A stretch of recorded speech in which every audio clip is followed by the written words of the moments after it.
Michael Marder, who is written in the field of phenomenology, political philosophy, etc. A large variety of books on philosophy of plants, on dust, on sensory collapse, and other issues that concern us here today. One of these books, published a few years ago, is titled The Chernobyl Herbarium, made together with a French artist, Anaïs Tondeur.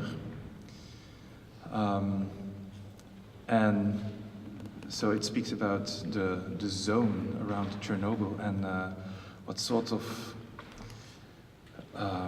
material witnessing happened there in the plants and in the in the ecological surroundings really there.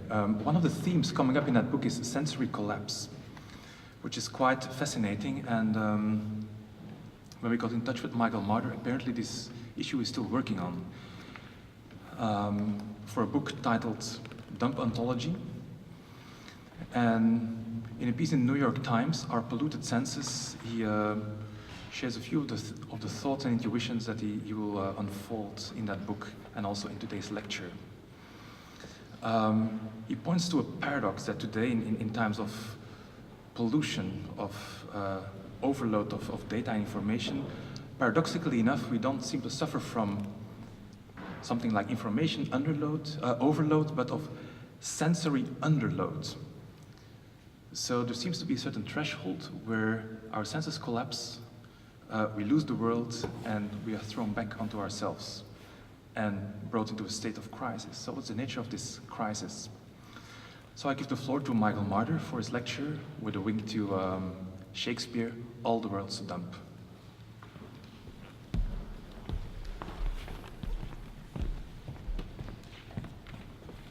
Thank you very much, and it's a pleasure to be here, and I think it's quite auspicious that we are here on stage, all of us, because one of the things that I want to put on stage today is the stage itself, or the absence of it.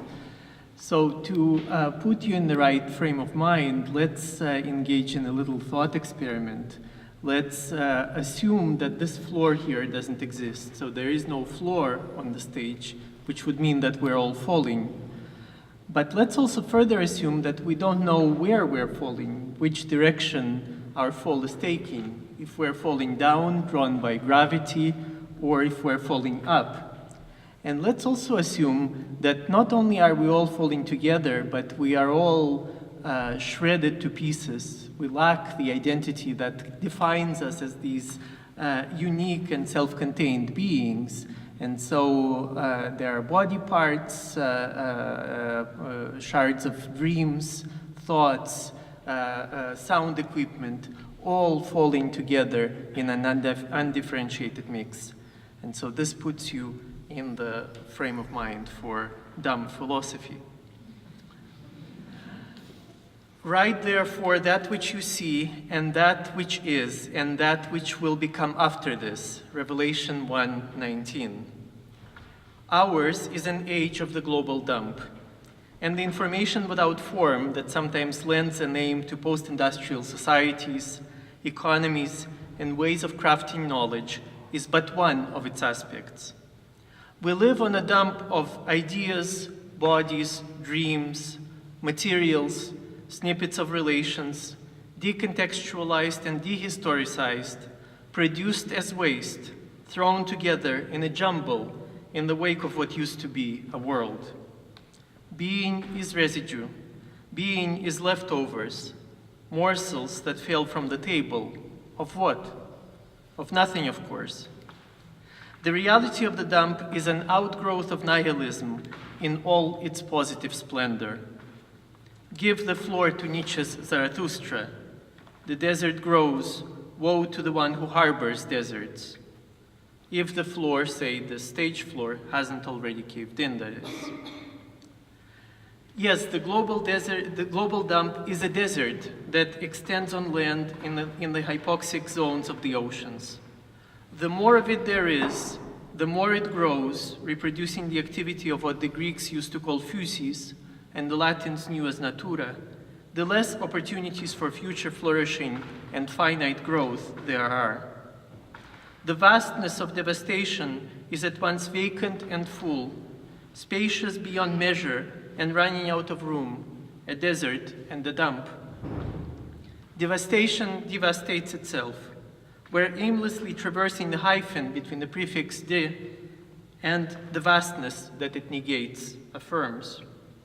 Many species will not make it across this line, as short syntactically as historically, if grafted onto the time scale of evolution or natural history. It is uncertain that humanity will either. In a pervasive desertion of being, the desert grows outside and within those who harbor it. We are deserted by being to the extent that we desert being. Today, or better, tonight, in the encroaching, boundless night of the world, in today's tonight, then, being is being dumped. Perhaps a poisonous flower of nihilism, the desert blossoms from the inside out. Or perhaps the desert we harbor within arrives to us from the outside, permeating every one of our fibers, thoughts, aspirations, retinal cells and intestinal tissues, the bronchial tubes, and the lungs with its scorching dry heat. In the outdated quarrel of materialism and idealism, it mattered where the process started, in being or in consciousness, reality or idea. None of this is significant any longer. The expanding desert is outside in and inside out immediately, that is, without mediations and without delay. We're back at square one, tending to zero. It is not that the dump is over there, at a safe distance from the well of members of affluent societies who live far from polluted water sources and open-air landfills. Radioactive fallouts know no national boundaries, and smog does not stop at the municipal borders, dividing the city's poor neighborhoods from the rich. The toxicity of the air, the clouds, the rain, and the snow, of the oceans and their diminishing fish and crustacean populations, of chemically fertilized soil and the fruited bears, this elemental toxicity is also in us. The outside gets in when we inhale and ingest it, the body's hollow interiors, the lungs and the stomach, constitutively exposed to the atmosphere, water, and food. These hollow interiors that we feel completely inside us are open to the outside by the very nature of what they do. But there is also a philosophical explanation for this primordial infiltration.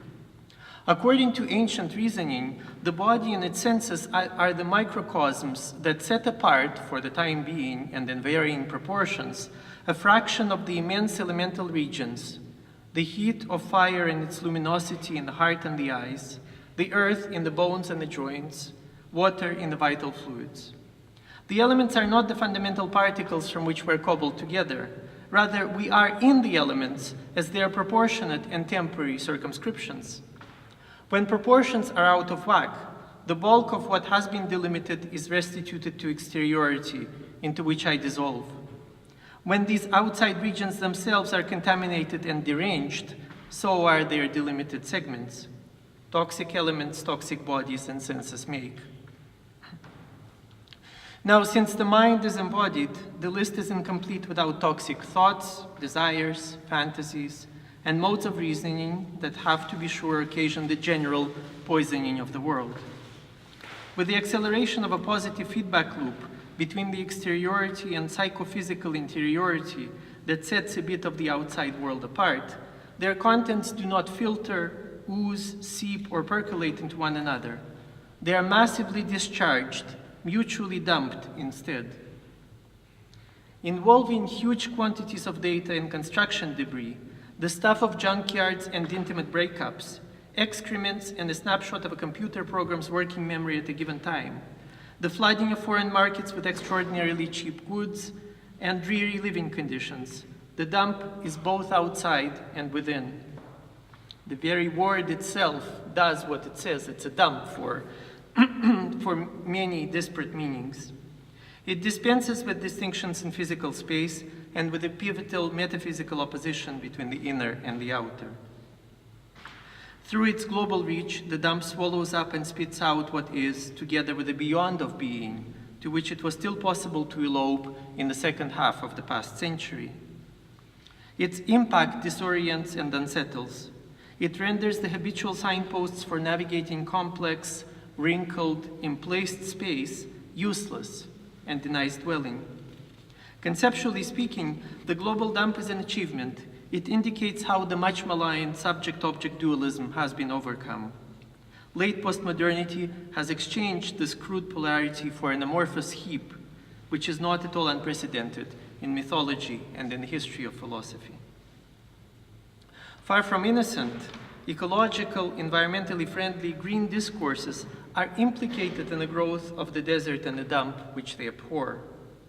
As they rave about the butterfly effect adopted from a key figure in chaos theory, Edward Lorenz, and aver that everything is interconnected, ecologists destroy much more than the category of causality and predictability with its illusion of control.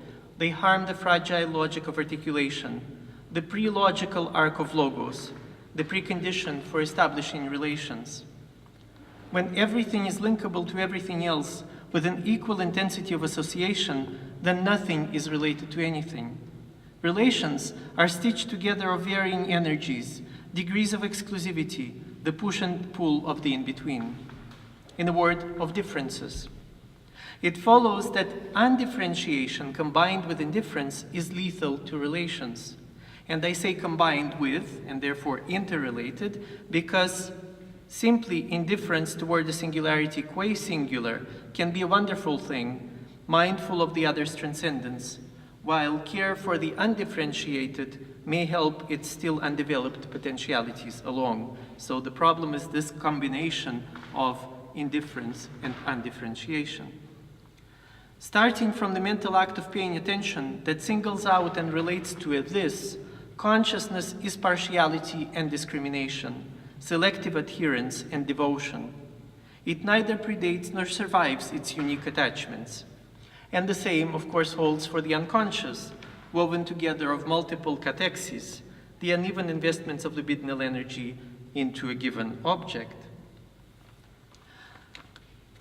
The impersonal consciousness that predominates in a dump is a consciousness deracinated, uprooted from its relational dynamics, uncathected and dumped, failing as much as to rise to the level of the unconscious. Since where everything is interrelated and interconnected, everything falls haphazardly into the same heap. It all ends up on a global dump, which englobes us on the outside and clutters us with its emptiness from within. The prevailing cognitive state is that of absolute distraction. Dumping someone after a period of infatuation does not just terminate a relation. Each time anew, the act dispenses with relationality as such. The same goes for fusion with the other. Trendy entanglements, barring a modicum of disentanglement, contribute to the dense mess of dumped being. Resigned in the face of the dump, Heidegger had a premonition of its global approach. I quote from the Black Notebooks, also much maligned. Unavoidable is a confused entanglement in the massiveness, the boundlessness, the hastiness of the present at hand. End quote. So what if we were to stage the global dump with Shakespeare? I'm thinking of Jacques' monologue in As You Like It and its celebrated phrase, all the world's a stage, of course. Less widely known is the replica by Duke Senior preceding Jacques' speech. Thou seest we are not all alone unhappy. This wide and universal theater presents more woeful pageants than the scene wherein we play in. Duke Senior's observation transports the spectators from Shakespeare's play and from Globe Theatre to the theater of the globe, wide and universal. Here, the dramatic device of a play within a play does not insert a miniature performance into the one unfolding on stage. On the contrary, it encrusts the scenes from As You Like It into the world's still more woeful pageants. At any rate, the Baroque strategy of a play within a play endows the drama with infinite depth, in the Hegelian sense of bad infinity, lacking closure, the series of X within X may be continued indefinitely, and of good infinity, the ongoing speculative reflection of the X by its double. As a stage, the world is a place for the appearing of what appears, for the phenomenality of phenomena. If all the world is a stage, then it is the place for the appearing of everything that appears. To ask what a stage is would be to ask about the meaning of the world. In the first place, for this is indeed a matter of place, a stage is an open, flat, and hard surface supporting the action, that upon which whatever or whoever appears makes the appearance. And we are appearing here together now on this stage.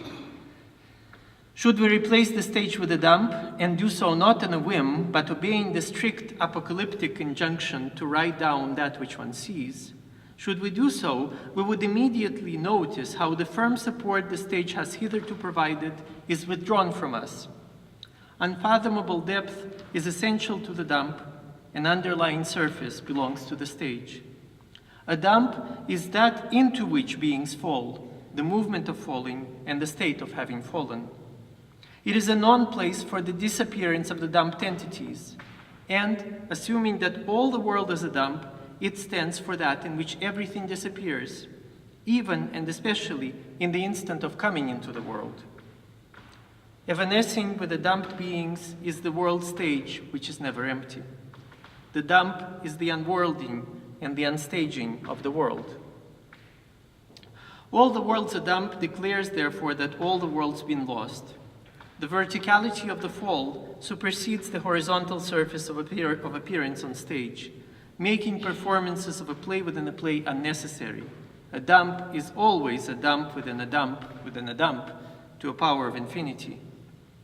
It supplants the society of the spectacle with hopeless concealment behind a barrage of cast ideas, sensations, part objects, bits of information, spent packaging, obsolescent artifacts, bodies living and dead, toxins, raw sewage, and so forth. Yet the dump is not deep thanks to objective arrows pointing up and down that organize its volume. Its depth is conditioned by the movement of falling, dropping, discharging, and jettisoning its vertical axis, the sum total of these vectors. The depth of the dump does not precede, does not pre-exist the fall. It is created by the massive falling itself. There is no time to linger, saving this or that being from the ever-accelerating workings and works of dumping. No more time left on the clock of the world to save being and saying from and through time and forgetting, as Plato aspired to do in the Republic. This being appears not as disappearing, not as finite, but as from the outset disappeared, finished, done for. Concealment happens by dint of layering without any particular order, through the erratic piling up of the falling stuff that includes us, that produces us as who or what we are. It bears noting parenthetically that birthing, giving birth, is not exempt from the productivist ideology, nationalism, capitalism, and instrumental reasoning jointly champion. Despite what the apocalypse says, the end of the world cannot be staged once the curtain has risen. A non-event, it occurs off-stage, not in the world, imperceptibly. Woeful as they may be, the pageants of universal theater are not yet the end of the world. The society of the spectacle, with its quasi-enlightenment faith and transparency, kept an interval between the spectator and the talk show of everyday reality. And talk show is not just a simple term I adopt, it's the way I translate phenomenology itself, right? Phenomena is the show and logos as the talk. So with reference to the distance their functioning requires, Hegel classifies vision and hearing as ideal senses on the heels of a philosophical tradition in which the ocular relation was a prototype for Platonic ideas, eido, I see, and for the Aristotelian theoria, divine vision. By implication, a critique of the privilege Western thought has accorded to ocularity mirrors that of the divide between the subject and the object. But do we have to bridge the invisible gap between the seer and the seen, the gap opening up the field of vision in the same style as that abstract divide? Does the society of the spectacle need to give way to a dump, where a thick cloud of debris shrouds us, filling the space between the eye and the visual object, where wreckage upon wreckage blinds and suffocates us, surrounding us on all sides and occupying us from within? The gaze which, right before being extinguished, sees that all the world's a dump is that of Walter Benjamin's Angelus Novus. A storm is blowing from paradise, Benjamin writes. It has gotten his wings with such violence that the angel can no longer close them. This storm irresistibly propels him into the future, to which his back is turned, just like mine is turned to whatever is happening there, while the heap of ruins before him grows to the sky. An indiscriminately quoted tidbit of cultural theory, this fragment from the thesis on the philosophy of history has plummeted into the dump of ideas. It does nonetheless speak of the dump, the heaps of ruins that grow, much like Nietzsche's deserts, and vicariously put themselves to work or into play in place of nature and its vegetal activity. The only difference is in how they grow, silently increasing the scale and the dimensions of nihilism uncanny plant, or violently and suddenly blowing in with a storm. Sometimes it is said that the weather system dumps precipitation. The debris storm of world history does something else. It mixes the above and the below, causing the sky to fall on Earth and the Earth to be swept skywards in the heaps of ruins progress has wrought. On the one hand, the dump is an abysmal stage devoid of a lower horizontal support without a floor. On the other hand, it upstages space, triggering the collision and collapse of spatial extremes. Stage directions do not apply. In the tornado of world historical debris, it is unclear if we, along with everything that and everyone who is dumped, are falling downwards, drawn by the force of gravity to the Earth, or upwards to the sky. Because the storm has thrown the sky onto the Earth and the Earth into the sky, the confusion is not only in our heads, but in the elemental regions themselves.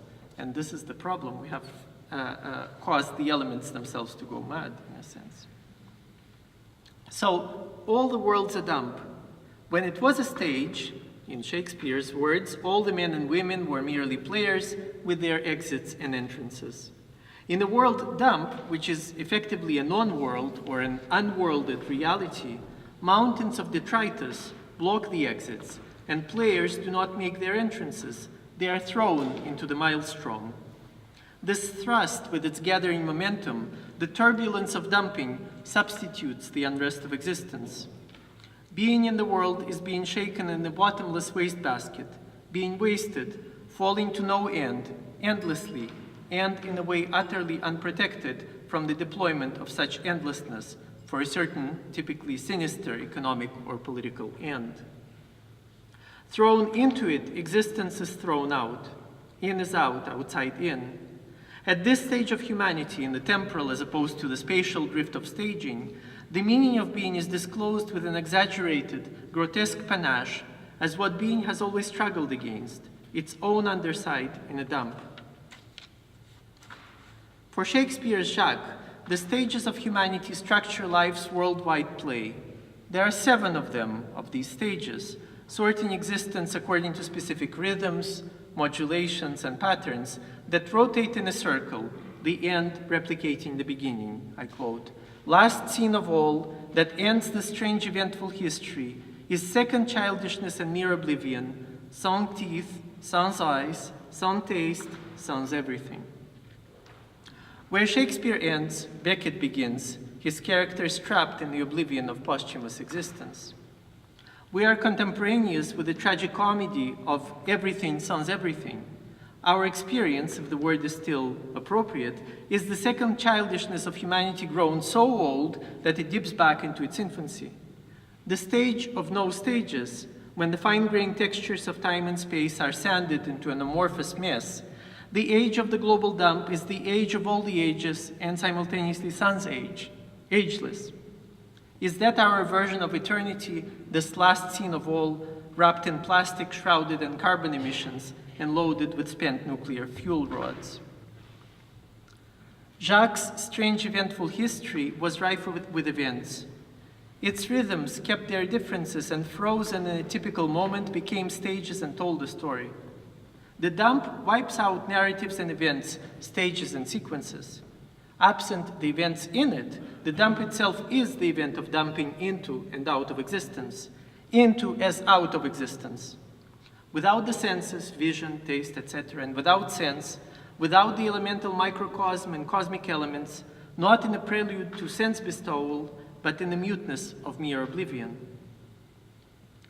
The totality of the world Shakespeare stages encompasses body parts and the perceptual apparatus, institutions like the school or the military, and emotions.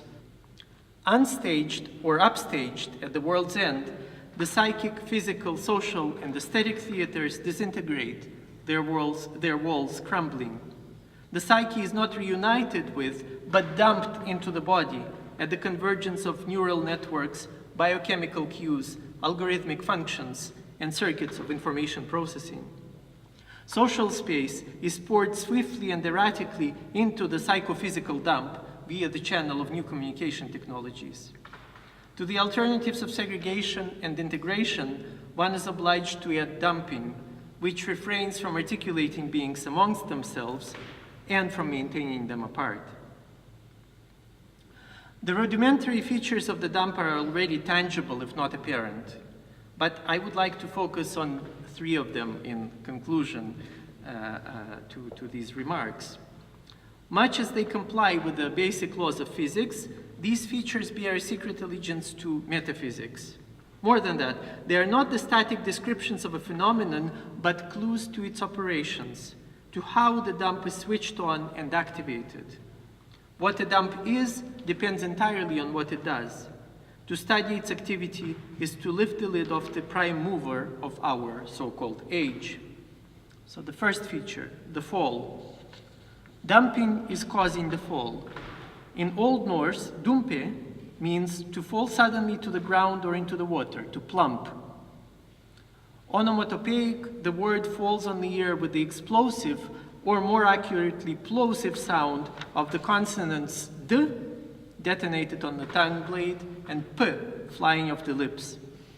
It begins and ends by abruptly stopping the airflow and blocking the vocal tract, which is to say that it begins and ends in suffocation, of speech above all. Is that why one can only bear witness to it in writing, returning to the epigraph from the book of Revelation? As soon as we pronounce it, the dump takes our breath away and robs us of words, the voice, articulation, the bread and butter of philosophers enamored of logos.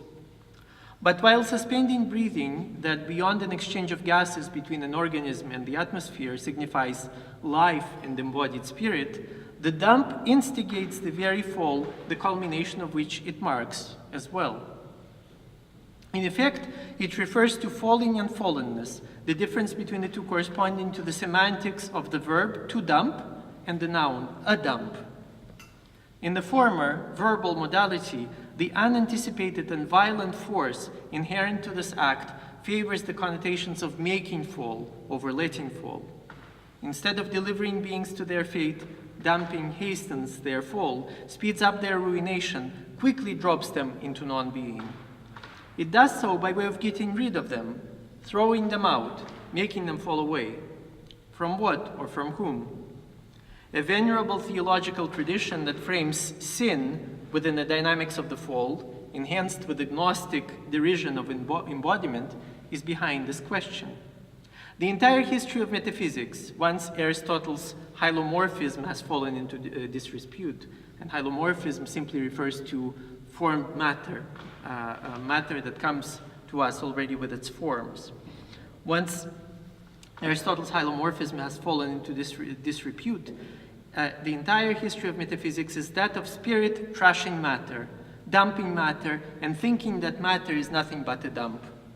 Actually, the fall of matter precipitates spirit as that from which the fallen has fallen. Spirit is a sublime dump truck, tirelessly offloading beings into non-being, emptying being out en masse, and transforming the metaphysical equivalent of gravitational potential into kinetic energy. When its bed of this sublime dump truck is ideally vacant, having released its great accumulated mass. But it also comes to its ruin.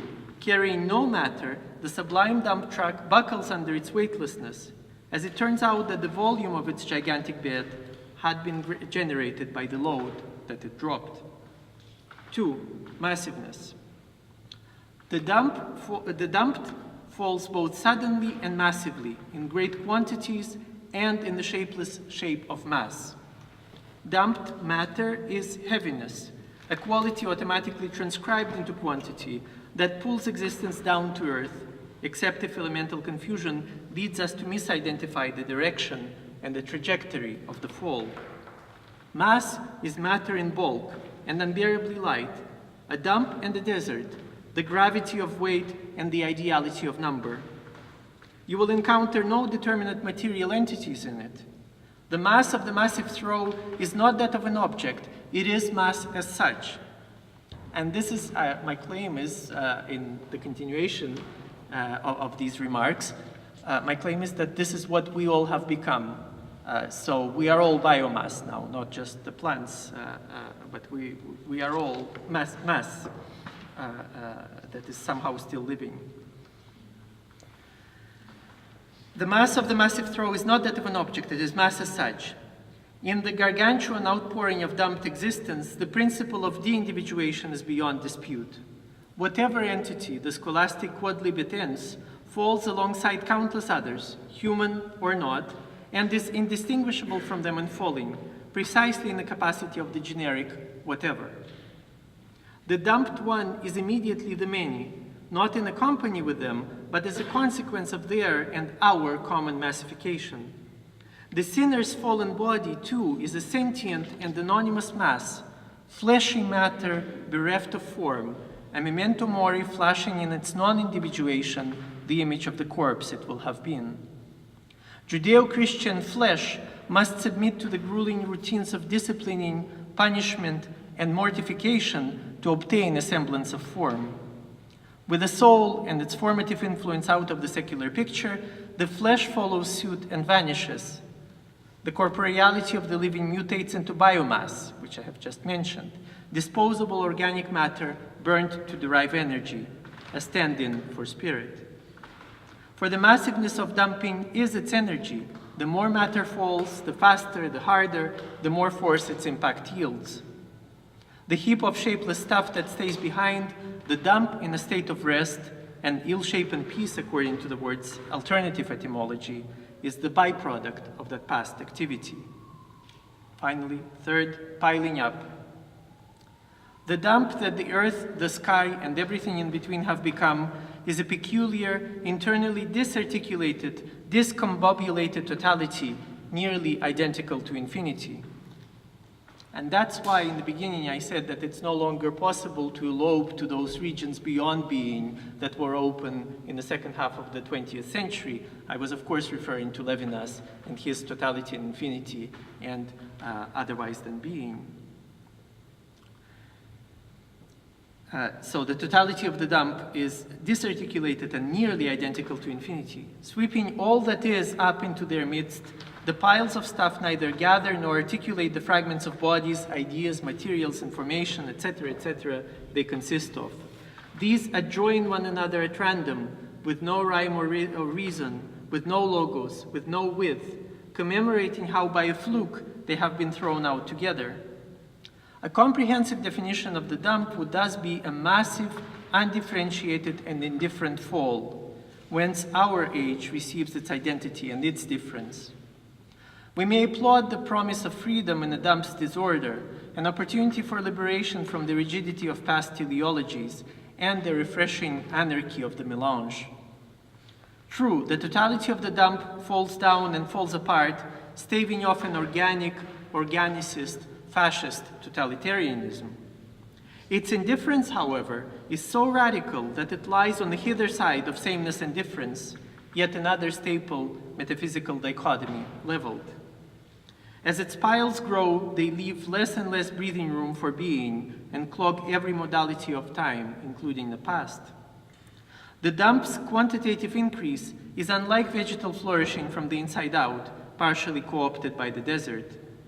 Unless the debris is swept up by a storm, it grows by accretion, less regular still than that of a mineral. An actual nightmare stems from the daydream of metaphysics and of capitalist economy. We are witnessing monstrous growth without decay in a dissociation between the two movements of Aristotelian vegetality. Their uncoupling jams the third mode of movement, metamorphosis. Such an imitation of physis, of what the Greeks called nature, is incontrovertibly partial, shoddy, deficient. For one thing, the pile piles up indefinitely through the dump's maniac activity, the verbal dimension of its being massifying the fall. For another, the pile increases on an ongoing basis because for the most part, the stuff in it does not rot. The worst sectors of our dump do not stink and resist decomposition. They are made of what refuses to be unmade and simply add on more of the same, polyethylene and depleted uranium, cryopreserved corpses, and the ideas of immortality, life everlasting, immutable reality. In the red forest located in and around Chernobyl's 30-kilometer exclusion zone, the dump has been foisted upon plant growth and decay. There, the pines turned reddish and perished shortly after the accident, their fallen trunks accumulating on the ground over the last decades. Piling up on the forest floor, they are not decaying as they should, not being digested into the earth. Inaccessible to the senses, radiation has disrupted the fragile ecosystem of decomposers, fungi, microbes, insects. The death of death irreparably damages life. The dumped leftovers from our mad fantasies of incorruptibility interfering with the narrow and precarious parameters of vitality. We perish of our perversely realized yearnings for immortality. Contrasted to the dump's chilling power, which is consistent with the sensory deprivation of Shakespeare's last scene of all, the smell of rotting is the whiff of salvation. Thank you.